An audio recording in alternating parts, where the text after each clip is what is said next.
Alrighty, so let's go ahead and get started. This is an original worksheet that I came up with to help do a little bit more practice when it comes to exponential problems. And the goal of the worksheet was to give everybody a little bit more practice when it came to when it came to having points and, yeah, basically just points and trying to find intersections through and trying to find exponential equations that would go through these 2 points.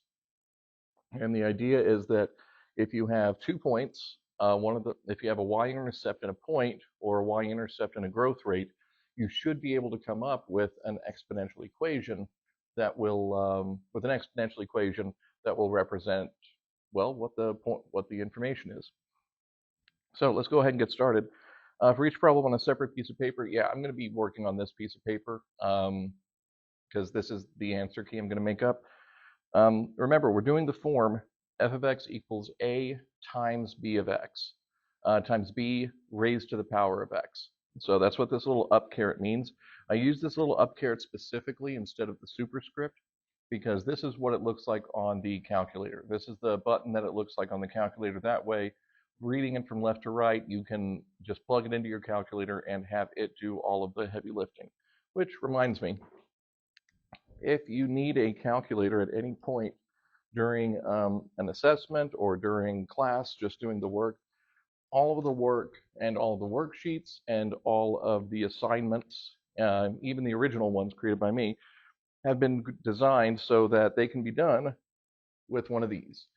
These are our loaner calculators. We've got a whole bunch of them. They all work. They're solar powered. They'll never get tired. So yeah, this is what we're working with. We probably won't need it for most of this, but we'll get going and see how it went. We'll see how it works. Actually, I'm gonna adjust the camera just a little bit so we can.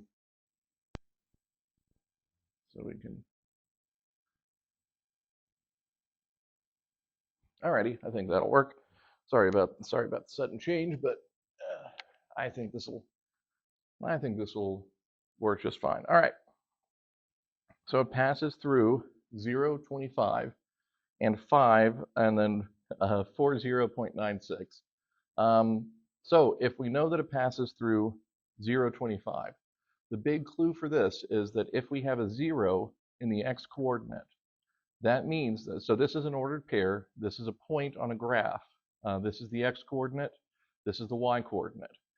If we have a 0 in the x position, it means that we have our y-intercept. So we have got the spot where the line passes through the upright axes. So if we have one of these graphs, and we're just graphing a growth, like we're just doing a general growth like that, the y-intercept is right here. This is where our line, which is going this way and this way, intersects the up-down line with the on the coordinate plane. It's the big, bold line. Usually has arrows going left, arrows going right, and it's always thicker than the rest of them. That's what's known as the y-axis and the y-intercept. Now, why is that important? The reason that this information is so important is because if you have the y-intercept, then that means that you have the initial value for your exponential equation. What is the initial value, I hear you ask? And also, if I can hear you, what are you doing in my recording studio? Just kidding. So what does it mean that we have our y-intercept? What does it mean that we have our initial value? What it means is that we have A.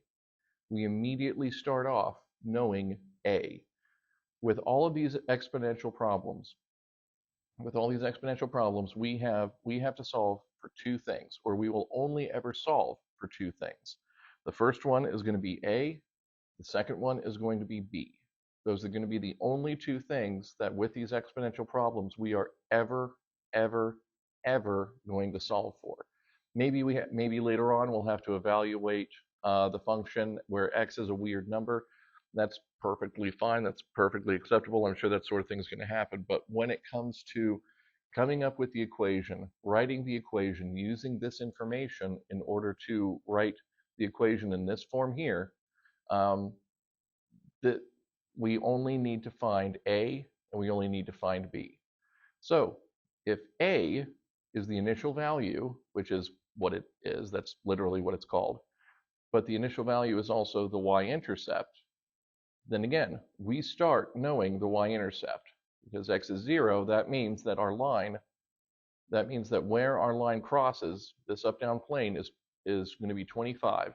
So that means our initial value, like I said, is going to be 25.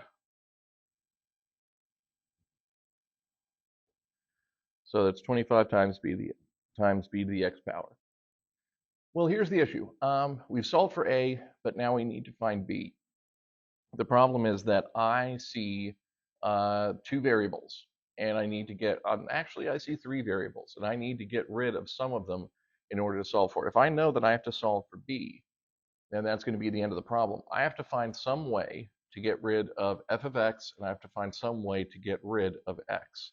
Because if I can get rid of these two, that means that I've got b on its own, and I can solve for b. So if there are numbers I can put here and here, then that means I've got numbers in all three of these places, and I can solve for this, which is the rate.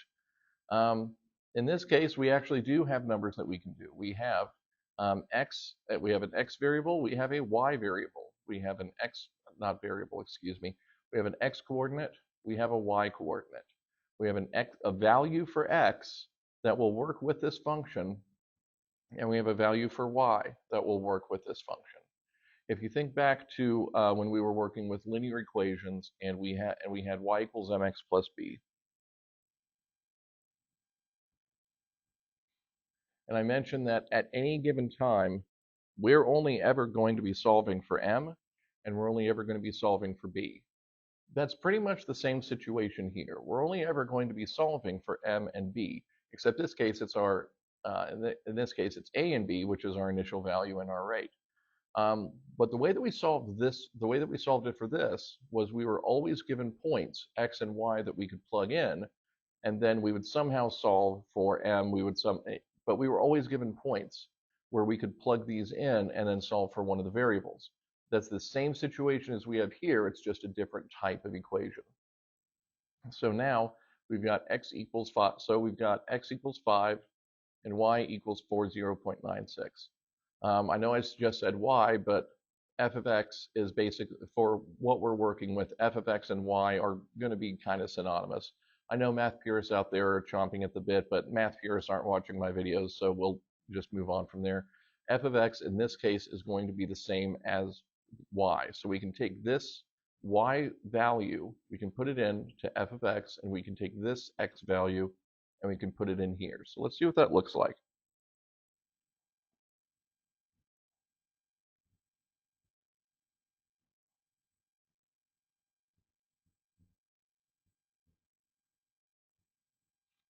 All right. Looks pretty good actually, because now I've got one value, I've got two values, I've got one variable, and I've got another value. So I started out with one value and three variables, and I needed to solve for this variable. Now I've got three numbers and only one variable. So this means I can solve for b. Now this is going to take a little bit of algebra, but I know that I'm going to have b to the fifth. I can do a better 5 than that. I'm going to have b to the fifth. There we go. Equals, and I'm going to do a quick shortcut here. 40.96 divided by 25. Okay, equals 1 point. I'm going to say 1.64. I'm checking the camera to see if it's picking up. Yeah, that's good enough. I'm going to say 1.64. All right. Now this is where things start to get a little tricky. But again, once you walk through the procedure and you understand what the procedure is once, redoing it over and over again isn't really that big of an issue. So we have this exponent onto this b, and we have this number here.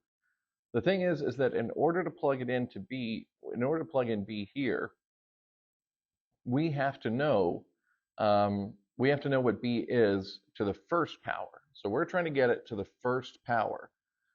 But how do we get something to the first power if we have a 5 right here?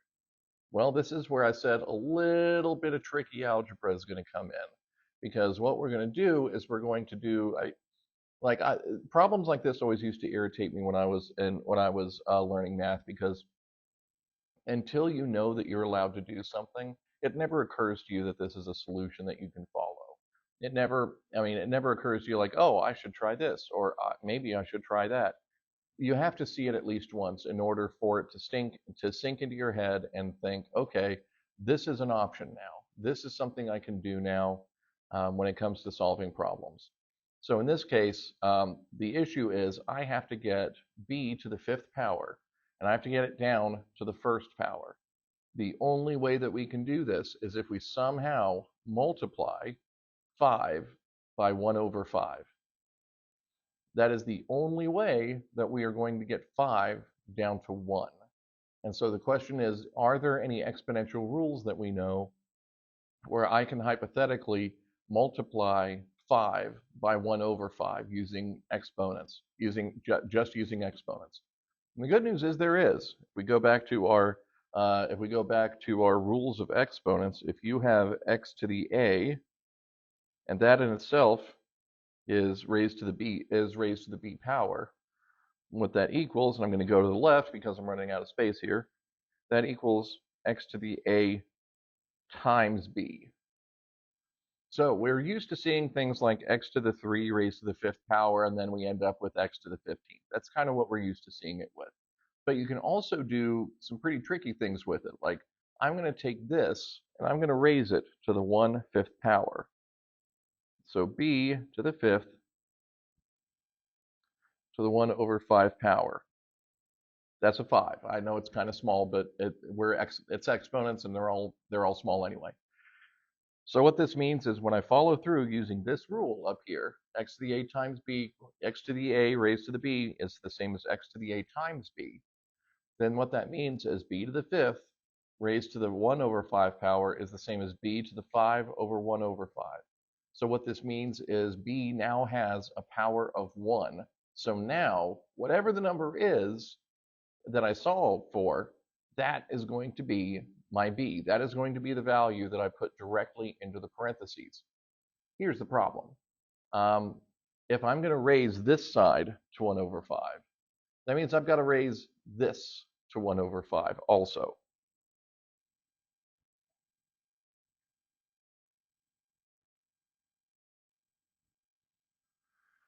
So like I said, gets a little ugly, gets a little complicated, but again, this is where we're going to let the calculator. I'm going to just adjust the light here a little bit. This is where we're going to let the calculator do some of the heavy. We're going to let the calculator do all of the heavy lifting. There is absolutely no reason why this should why we should do this on paper. Though if you can do it on paper, I will be very, very impressed. So I went ahead and wrote b equals because I know once I'm done with the calculator here, I'm going to have a number that I can use. So here's how you do this. So we have to start with 1.64, and I'm raising it to a power. So nothing new. This is exactly what we usually do when we're doing exponents or we're raising things to powers. We take 1.64, we hit the up arrow. Now the calculator is waiting for us to enter in the exponent. If you are going to use fractions, which is perfectly okay, you must include the parentheses. Otherwise, the calculator will give you something you cannot use. So you must use the parentheses if you're going to use fractions. 1 divided by 5.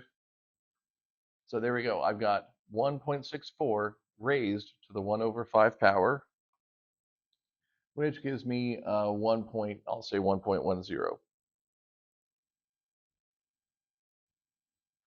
So that's my b. So there we go. That's the value for b for this problem. I mentioned if I wanted to use fractions, that was an option. What if you don't want to use fractions? Well, 1 divided by 5 equals 0.2. Okay, nothing really new here. So let's say that I want to do 1.64, and then I'm using the up arrow here. I just realized that all of the buttons that I've been pushing have not been on camera, so move this up here just a little bit. You should still be able to see everything. So I did So I'll clear this out, retype it in, 1.64, and now I'm going to use this little up caret here. All right.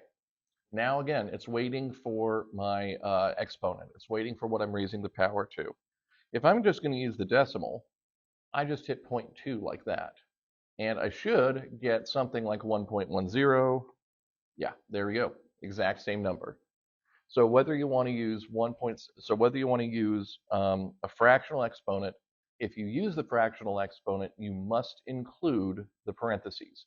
If you don't want to use that, if you want to use the decimal, that's fine. But then just enter it in exactly as you see it here. And don't worry, we're going to get some practice entering this into the calculator before the video is over. But for now, we have solved what our b is. So we've got our b, we've got our a. So that means with the limited space we have left, f of x, yeah, I don't, there, almost, there we go. All right. F of x equals 25 times 1.10 to the x. And I think, yeah, that is barely on camera, but this is going to be our final answer. We started out knowing that the initial value is 25. So that was immediately plugged into the equation that we had up here for the a value. So we started here with 25 times b to the x. The next step, we were trying to isolate b. We were trying to get b by itself, and so we used this point, and we used the values for this point. So we set 5 for the x value because that's the x value for the point, and then we set f of x equal to this because that's the y value for this point. That gave us this equation here, where we had 40.96 equals 25 times b to the fifth. We did all kinds of magic when it came to fractional exponents. That eventually gave us our b value, which we write directly into the parentheses and then raise to the x power.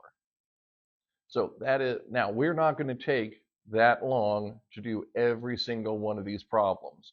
But if you want to go through, if you want to review that, and go through at a painstaking detail, there's absolutely nothing wrong with that. That's why I record these videos. But I'm going to go through and start doing some more problems a little bit faster, but I'm still going to kind of keep pace here. All right, so this next problem, the y-intercept is 4. Oh, well, they're just coming right out and telling us now. The y-intercept is 4, the growth rate is 10%. All right, so this is a different kind of problem because now instead of getting 2 points, we are literally just given the growth rate, and we are just given the y-intercept. So like I mentioned up here, anytime up here, there we go. This is the general form that we're shooting for. F of x equals a times b to the x. A is always going to be our y-intercept. That's always going to be where our line crosses the graph up here. More specifically, if we're told that it's the y-intercept, we just know it's going to be our initial value. It's going to be the a of this equation. So what that means is we can start out x equals 4 times b to the x. All right. So we're at 4 times b to the x. We're actually in pretty good shape here. Normally, what I would do is, based on this problem up here, I would try to find some way to isolate b in order to, I would try to find a way to isolate b in order to figure out what the growth rate was. The thing is, I know what the growth rate is. I know that it's 10%. I know that's it. I mean, I know that it's 10%. And so the question is, how do I get this 10% into a number inside the parentheses? So the trick is that this 10%, we're going to have to switch it to decimal notation. So if we have a growth rate of 10%, what that means is we have a growth rate that is 10% above normal. So if we have a growth rate of 10%, that means that we actually have a growth rate of, say, 110%. That means that when we have a growth rate of 10%, it means that we're getting back 110% of what we're starting. Every time we start a cycle, every time we go through an x goes to 1, goes to 2, goes to 3, goes to 4. Every time we hit that cycle, we are getting back an extra 10%. Oh, hearing some thunder. Hopefully the batteries hold out. We are getting some extra. We're getting some extra on top of this. So what this means is so we've got 10% more than what is the break-even point. The break-even point is 100%. So what that means is, so if 100% equals 1.00, if we have 1.00 in B, then what that means is it's going to be 4 times 1 to the x power. Well, that's the thing. If you multiply 1 by itself, you can multiply 1 by itself 100 times, 1,000 times, a million times. It's always going to equal 1. And this equation is always going to equal 4.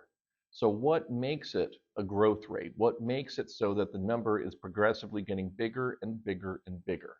What it is that we've got a 10% boost above the break-even point from what we're at. So growth rate of 10%. What you're going to want to do is convert that to a decimal immediately. So if 100% is 1.00, 10% is going to equal 0.1. If you need a review of how to convert decimals to percentages, I would highly recommend the Khan Academy. There's some things I just cannot cover in the time that I have to film. So if 100% is 1.00, and that represents the break-even point, that represents the point at which there is no growth, there is no decay. We start with what we ended with before. Nothing is changing, but we're growing at a rate of 10%. What does that mean? It means that we're growing. It means that we're getting back 110% of what we started out with at the beginning of every cycle. So that means if 100% is 1 and 10% is 0.1, that means that we are getting back 110% equals 1.10. Now, here's the thing. That's going to be our number inside the parentheses. All I did was I took 1.00, which is our break-even point. I know that the growth rate is 10%. So what I did was I added the growth rate onto 1.00, and that got me, going to the left now, and that got me 1.10. And so that's the number that we're going to put inside the parentheses, because that tells us how much we have at the end of every single cycle. We have 110% of what we started out with at the end of every day, so to speak. I'm saying day and I'm saying cycle, but when you're looking at a graph and you go from x equals 1 to 2 to 3 to 4, I'm calling that a cycle because that's usually how time is processed with some of those graphs. So if I'm getting 10% every day, that means that 4 times 1.1 times to the first power, that means that after 1 day, I'm getting 110% of 4. At 2 days, that means I'm getting 110% of 110% of 4. So that's what this means. That's why I add 0.1, which is the decimal version of this percent, onto 1.00. And so now that I've got my b, I've got f of x equals, where is it? 4 times 1.10 to the x power. There we go. Now it's on camera. So that's how we get that one. So if we start out, we have the y-intercept. Y-intercept means that we have a. So every time you see y-intercept, or every time you figure out that you have a y-intercept, you're looking at a for the general function. I have a growth rate of 10%, so that means that it's going to be higher than 100%. How much higher? It's going to be 10% higher than the break-even point of the growth rate, than the growth rate break-even point, which is, we have no growth rate. I'm kind of misspeaking, kind of fumbling over my words here. At 1.00, we have no change. We're not gaining anything. We're not losing anything. But if we're growing, that means that we have more than one. That means that this number has to be, whatever we're using has to be higher than this number. So the question is, how much higher? If the growth rate is 10%, that means that we're getting back 110% every time we go from 0 to 1 to 2 to 3 to 4, etc. We're getting back to 110%. We convert that to a decimal, and that becomes our number inside the parentheses for the exponential function. All right, let's do another one here. Say that we pass through 0, 6 and 2 and 4.32. All right, so passes through 0 and 6. That means that we've got, I don't know why I'm waiting, we've got our y-intercept. So passes through 0, 6. That means f of x equals 6 times b of x. All righty.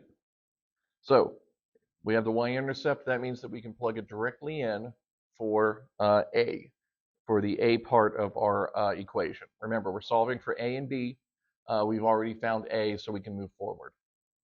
We have a point here, so that means we're going to follow the same process that we did with problem number 1, still kind of visible up here. And what we're going to do is we're going to set 4.32. We're going to set that equal to 6, our initial value, times b, and we're going to set this equal to 2, and we're going to set x, the x value for b of x, we're going to set that to 2. So again, just like we did up here with number 1. What I'm doing is I start out with the y-intercept, which is 0, 6. That means that this is my initial value. So I can plug it in directly here. In order to solve for b, I've got to get rid of f of x and I've got to get rid of x. Well, maybe not get rid of them, but I have to find a value for them, otherwise I can't really do anything to solve the problem. In this case, I've got an x, I've got a y, and I know that this x and y pass through the function I'm trying to design. So I know I can use this number as x, which I do, and I can use this number as y, which I do. And I just plug them in like this. Now, that leaves me with b squared equals, hang on, I'm just going to try to see what the best place is to put this on camera. So we got, okay, old problem, 0.32 divided by 6. Okay, b squared equals 0.72. So I'm just going to, there is a faster way to do this, but I'm not going to get into it with, as far as the calculator is concerned. I'm just going to solve it the exact same way that I solved the one, just the same way that I solved number 1. Excuse me. I'm just going to do it the same way that I solved number 1. I'm going to take b squared and raise it to the 1/2 power. In doing so, again, I'm using the rules of exponents, where if I have x to the a and I'm raising it to the b power, that's the same as x to the a times b.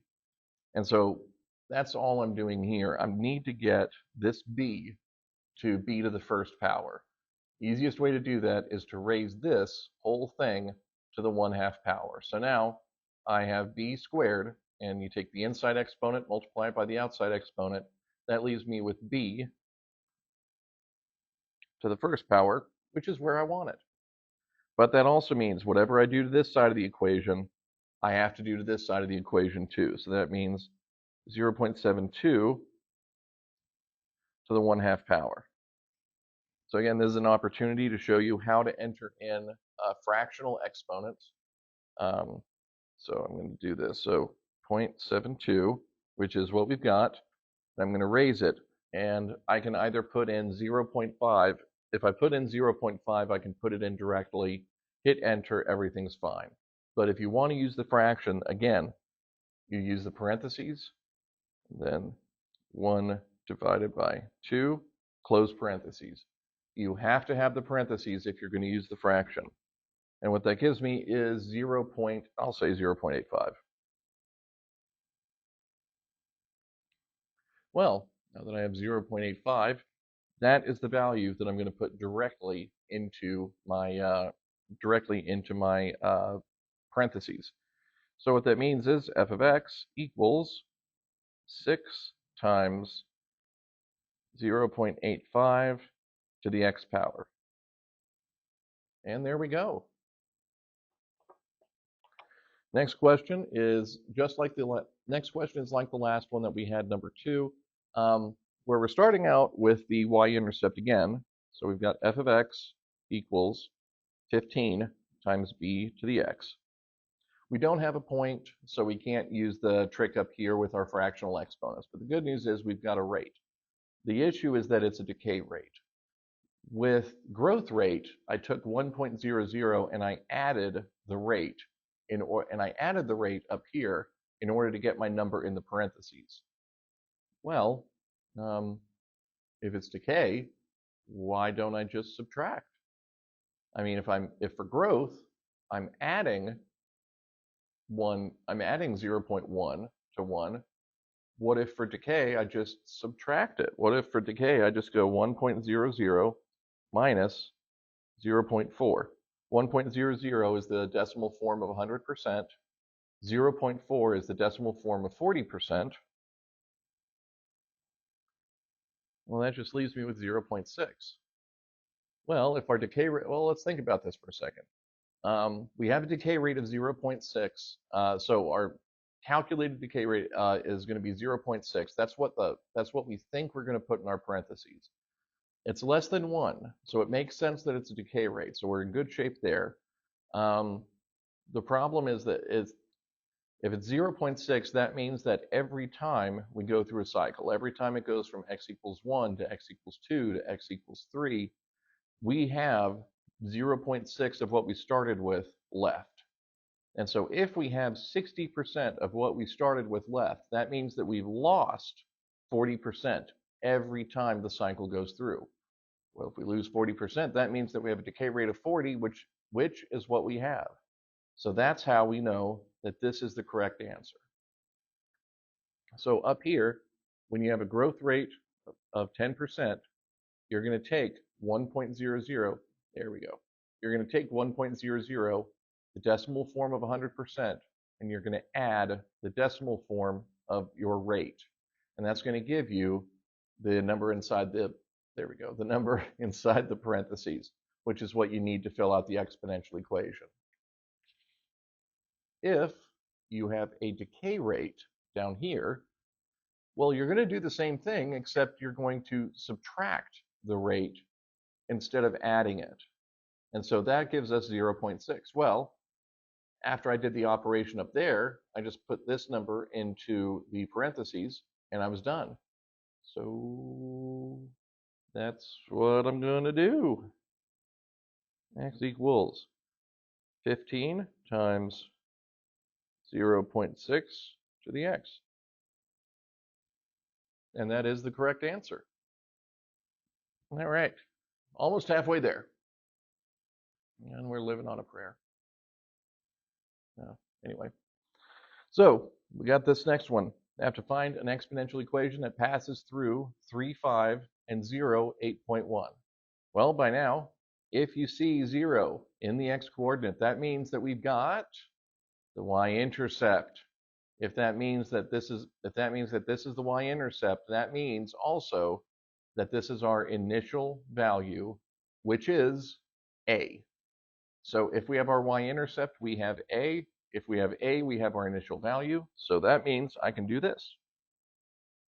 Equals 8.1 times b to the x. All right, off to a great start. I've already got my initial value, and I've also got a point. I've got an x-coordinate, I've got a value for x, I've got a value for y. So here I have 1, 2, 3 variables. I need to solve for one of them. So that means I have to come up with 2 more numbers that make sense with this function. Well, if the function that I'm describing passes through 3, 5, and 0, 8.1, that means that 3 and 5 have to be part of this line. So what that means is if I let x be 3 and y be 5, then that's going to be a true statement. That's going to be something that I can calculate with. That's going to be something that I can, I can basically just calculate with. I can't think of another synonym for it. So we've got 5 equals 8.1 times b to the third power. All right. Well, here we are. We've got some good stuff going on right now. What we have now is we've got a single variable that we can solve for. So we're just going to do some algebra rearrangements, and that's going to give us b to the third power is equal to, and I'm using the calculator off camera. I'm just dividing 5 by 8.1.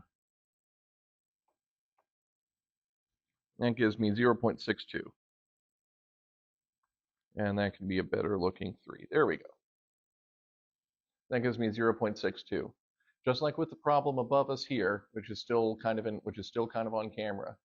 What I'm going to do is I'm going to take whatever power b is raised to, and I'm going to raise that to its reciprocal. The reciprocal is whatever number it takes to change the number that you have into 1. And so b to the third power, so if b to the second power means that I have to multiply it by 1 over 2, then b to the third power means I have to multiply the exponents by 1 over 3. So that means b to the third power raised to 1 over 3. So remember, the exponential rules, if you're raising a power to a power, you take one power, multiply it by the other power. So 3 times 1 over 3 gives me 1. All right, I'm in good shape. It's supposed to be my thumb going up. There we are. But the problem is that whatever I do to one side of the equation, I have to do to the other. So 0.62 to the 1/3 power. So what that means is whatever 0.62 to the 1/3 power is, that is going to be the number that is inside my parentheses, and that is going to be how I finish the equation. So let's do 0.62. I'm going to use the little up caret. There we go. I'm going to use the little up caret here. And then again, I'm going to keep using fractions just to kind of hammer home the practice. I'm going to use the parentheses, 1 divided by 3, close parentheses. That's how you're going to raise any number to a fractional power. That gives me 0.85. Now, like I said, whatever number this is the number I feed directly into the parentheses. So that means my final answer is going to be equal to 8.1 times 0.85 to the x power. Oh, there we go. Now that's all of it. So we did the exact. So we've been doing. So it's the same type of process that we've been doing. We start out knowing the y-intercept, and we have a point. We set the y-intercept, the initial value in here, and then what we do is we feed the values of the point in to f of x and x. In doing so, that gives us a formula that we can solve for b. Now, b is usually going to be raised to some power other than 1. And so what you do is you raise that power other than 1 to 1 over that power, to 1 over whatever that power is. So if this is b to the 4th, you raise it to the 1 over 4 power. If it's b to the 5th, you raise it to the 1 over 5 power. This one is b to the 3rd, so I'm going to raise it to the 1 over 3 power. But whatever you do to this side of the equation, you have to do to this side of the equation. So raising 0.62 to the 1/3 power, and I showed you how to do that on the calculator, gives us 0.85. Once you have 0.85, you've got everything you need to finish the equation as requested. All right, we've got another good one. Y-intercept is 7, so that means I get to do this immediately.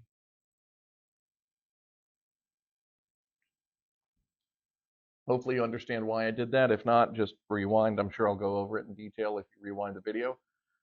Y-intercept is 7, growth rate is 8. So, like I mentioned before with the growth rate, we're going to convert it first to decimals. And what we're going to do is, and we're going to do exactly what we did up above here, except we're going to take a little bit less time than we did when we were initially into the problem. So when we take a look up here, the y-intercept is 4, the growth rate is 10%. What we did, well, I wrote down the initial value, so there's that. If 100% equals 1.00, 10% equals 0.1, well, a growth rate of 10% means that we're going to take 1.00 and we're going to add 0.1. So we're going to take 100% and we're going to add 10% to it. And that's for that question. That's for that question, and that's for those numbers. So if I've got a growth rate of 8%, that is going to be the same as 0.08 in decimal form. Well, I take 1.00, I add 0.08, and that gives me 1.08. Well, that is the correct way to represent the growth rate of 8%. So that means that my final equation is going to be 7 times 1.08 to the x power. So that's going to be the final form of it.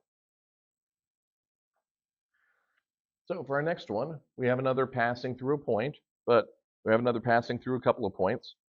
So we start out, we see that for this one, x equals 0, and then y equals 3. Again, if we have x equals 0, that means that whatever this y value is, this is our y-intercept. If we have our y-intercept, we have our initial value, our starting value. So I can start with this equals, where was it? Oh yeah, 3 times b of x. And because it's one of these point problems, what this means is I take the other point and I take its x value and I sub it in for x and I plug it into x. I take its y value and I plug it into y. So let's see what that looks like. That looks like 4.8 equals 3 times b to the second power. All right. Now I'm going to do a little bit of off-camera calculations, but I'm going to take 4.8. I'm going to divide it by 3. That's going to give me 1.6. So, as I've mentioned before, if you're raising b to a power and you want to get it down to b to the first power, what you have to do is you have to raise this whole thing here to 1 over whatever this power is. So that means if I want b squared to be b to the first power, I have to raise this to the 1/2 power. So that looking at the exponents, 2 times 1/2 equals 1. So that means that whatever the other value is, that's my number for b. That's the value for b that I can plug directly into the parentheses. But what we do to one side of the equation, we have to do to the other. So 1.6 raised to the 1/2 power, and I'm going to do that on the calculator again just to show another example of how to type in fractions into these calculators.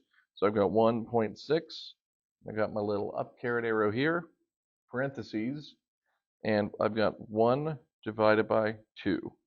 And again, you have to use the parentheses if you're going to use any kind of a fractional exponent. That gives us 1.26. So what that means is our final equation, there we are, is going to equal 3 times 1.26 to the x power. All right. Then we have another solid decay problem. If the y-intercept is 8, f of x equals 8 times b of x. All right. Y-intercept is 8. I just went ahead and used the information exactly the way that we should have. Decay rate is 5%. Well, like I mentioned earlier with the growth rate and the decay rate. If you have a growth rate like you do up here, you're going to add whatever the rate is as a percentage, and that's going to be what's inside your parentheses. If you have a decay rate, you're going to take 1.00. Where did everything go? I'll just go up here again. If you have a decay rate, you're going to take 1.00 and you're going to subtract the decay rate in decimal form in order to get the number that you use eventually inside the parentheses. So using the exact same procedure, using the exact same process, decay rate is 5%. So that means that I'm going to go 1.00 minus 0.05. Because remember, 5% is 5 over 100, so that means that it has to be two decimals forms there. So that means I have 0.95. Whatever it was up here, whatever it was up there, I just plugged it directly into the equation, into the parentheses for the equation. Same thing here. So that means f of x is going to equal 8 times 0.95 to the x power. That's going to be our final answer for that one. Whoops. There we go. All right. Next one is another passes through problem. That's okay. Passes through 0, 18. That means that we have an initial value of 18. But it also passes through 6 and what the passes through 6 and 11.664. Well, all right. I set f of x equal to 11.664 as I've done in a couple of other examples. Equals 18 times b, and this is going to be to the 6th power. 11.664 is the y value, then 6 is going to be the x value, so that's what we have here. I'm going to use a little bit of math magic here, off-camera math magic here.